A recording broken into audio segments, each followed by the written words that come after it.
اعوذ باللہ من الشیطان الرجیم بسم اللہ الرحمن الرحیم وما توفیقی الا باللہ توکلت والیہ انیب رب زدنی علما رب زدنی علما رب زدنی علما۔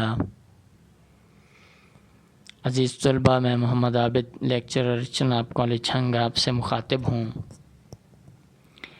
سال اول کا حصہ معروضی آپ کو پڑھایا جا رہا ہے اور شعری اصطلاح میں ہم آپ کے سامنے آج قافیہ کو بیان کریں گے کہ قافیہ کیا چیز ہے، اور ہم نے آپ کے سامنے ایک ٹیبل بنا دیا ہے ہر زبان، لغوی معنی، تعریف کا۔ قافیہ جو حرف ہے یہ عربی زبان سے ہے، جس کے لغوی معنی پیچھے آنے والا یا پے در پے آنے والا کے ہیں۔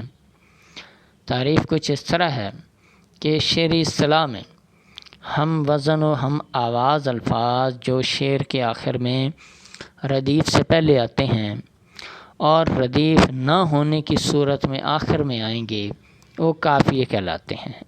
قافیہ جس کی جمع قوافی ہے۔ ایک عزیز طلباء نوٹ آپ کے سامنے دے دیا گیا ہے، غزل، قصیدے یا پابند نظم میں قافیے کی پابندی لازم ہوتی ہے، یہ کیونکہ قافیہ جو ہے اس کی پابندی اس لیے لازمی ہے کیونکہ قافیہ شاعری کا امام ہوتا ہے۔ قافیے کے بغیر غزل، قصیدہ یا پابند نظم نہیں لکھی جا سکتی۔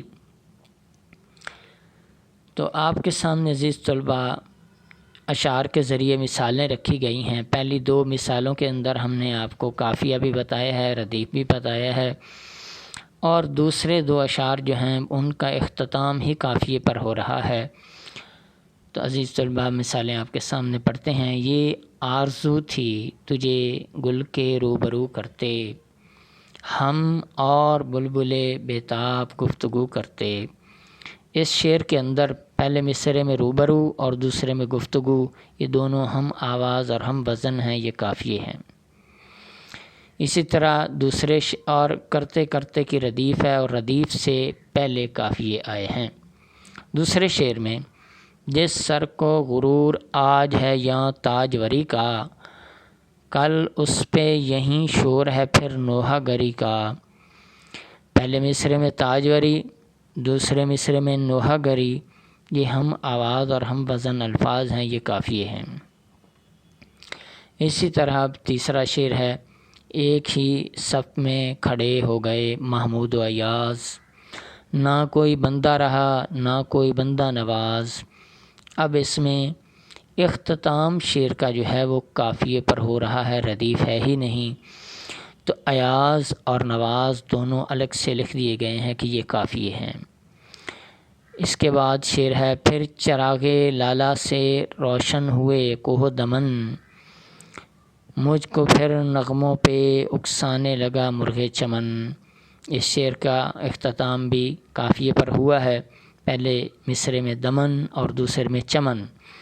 دمن اور چمن جو ہیں یہ قافیے ہیں۔ تو عزیز طلباء ہم نے آپ کو قافیہ، لفظی مطلب، تعریف اور مثالیں سمجھائی ہیں۔ اسی طرح عزیز طلباء آپ کے سامنے قافیہ جو شعری اصطلاح ہے، سالانہ امتحان میں اس میں سے کثیر الانتخابی سوالات کے جوابات کس انداز سے آیا کرتے ہیں، یہ حصہ 5 نمبر کا ہے۔ شعری اصطلاح کا ہم آپ کے سامنے 5 سوال اور ہر سوال کے 4 ممکنہ جوابات رکھیں گے، جس میں سے درست جواب کو پہچاننا ہے۔ شاعری میں غزل کے لیے لازمی ہے 4 جوابات دیے گئے ہیں، قافیہ، ردیف، مطلع، مقطع۔ الف جواب جو ہے وہ درست ہے کہ شاعری میں جو درست ہے، جو چیز لازمی ہے وہ قافیہ ہے۔